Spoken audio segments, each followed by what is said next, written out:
there, this is Shauna Turner of the Shauna Method, here with a tiny tip for how to have a less cluttery looking space. When we buy products new, they often come with a tag on them. And even though we don't necessarily need the tag, after we've purchased the item, we leave it on. Particularly, I see this with things like towels.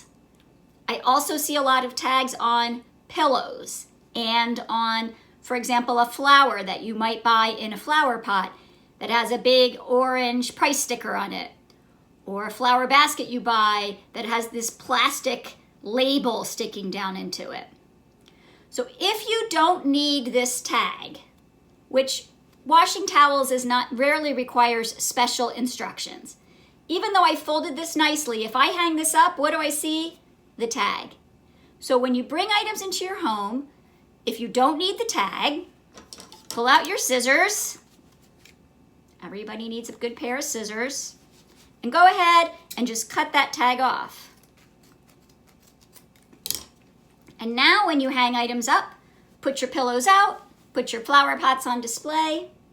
It looks a lot nicer. Cut the tags off.